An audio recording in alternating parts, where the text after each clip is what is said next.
Hey,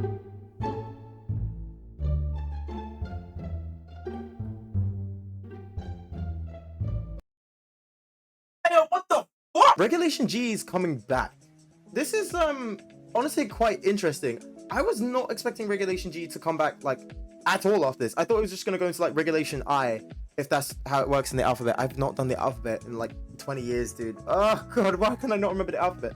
But this is quite interesting. I don't know if this is the first time Pokemon's gone backwards in regulation. Normally, whenever a new regulation comes out or a new season comes out, it kind of just advances to the next thing, like the next big thing.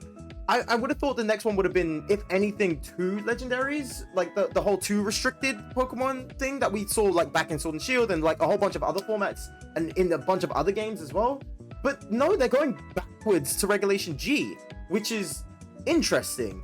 So for anyone that is new to VGC, that has just come in through things like Regulation H, this basically means that every legendary Pokemon is up for grabs and you can have 1 restricted on your team. This can include, you know, big Pokemon that we've seen in the past, like Kyogre, like Groudon, like, you know, Lunala was pretty good for a while, Zamazenta, and Ice Rider Calyrex. But this also means that a lot of non-restricted legendaries are back as well, like both of the Urshifus, the Gen 8 Regis, you've got things like Ogerpon over here as well, and even the Paradox Pokemon are back as well. Raging Bolt is back, Fluttermane, oh death be thy sword once more, is back.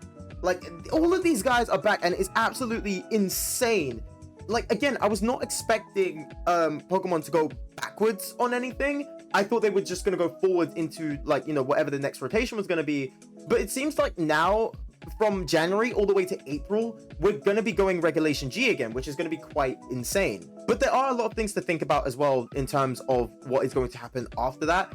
My personal theory is that they're going back to Regulation G because obviously it was like essentially the most chaotic. It was like a good way of showing off the power creep and things like that. Maybe we'll freestyle it and put in some Pokemon that, you know, shown up in Regulation H. Maybe you might see Sneasler once or twice now, since Sneasler's like one of the best Pokemon in the format in Regulation H right now.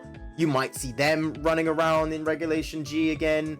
Maybe it's a bit early to tell, but to further the theory, I think that it's going to be more so in a sense of this is going to be the format that's going to bide us time until Legend ZA eventually drops, and then when Legend ZA gets an announcement date, then that's all going to change into the next one, which I hope is going to be Regulation I. It's going to be quite weird if we go to Reg G to Reg H, back to G, and then back to H again, just kind of seesawing back and forth between G and H. I'm hoping that we go towards Regulation I, which is going to be 2 restricted legendaries, which we used to see.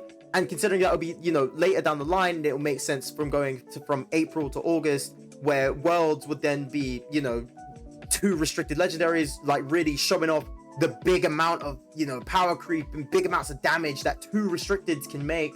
And then after World, it will just be kind of like that freestyle type of regulation. And then it'll be Legend ZA, where potentially we might get, you know, a ranked system or, you know, a competitive system in Legend ZA. I know Legends Arceus wasn't exactly known for its battle mechanics. It was more so for gameplay style and, you know, the whole world traversing and, you know, how you interact with the world and stuff. So maybe that means Legend ZA might be more on the battling aspect. Since we are getting Megas back, it would be kind of a waste of a game where we couldn't really show off Megas again. And I also think that we might get new Megas as well. So it would make more sense that in a competitive aspect, not only we want to see Megas again, but we'd want to see new Megas get used in terms of a competitive format.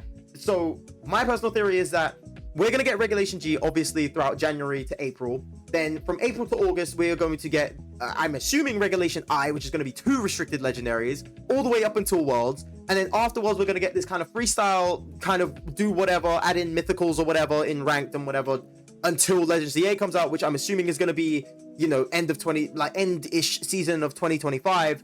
And then everyone's going to get prepped up for ZA, and then we're going to get a competitive season in Legend ZA. That's my personal opinion. I want to know what you guys think about this. But this is also, you know, quite interesting to think and talk about as well. But let me know what you think about this, you know, format coming back. Are you guys excited to use legendary Pokemon again? Did you guys want like a different format? Would you even want legendary Pokemon back? Let me know in the comments below. And of course, I will see you guys in the next video. Right, guys, take care of yourselves, and I will see you all later. Okay, bye.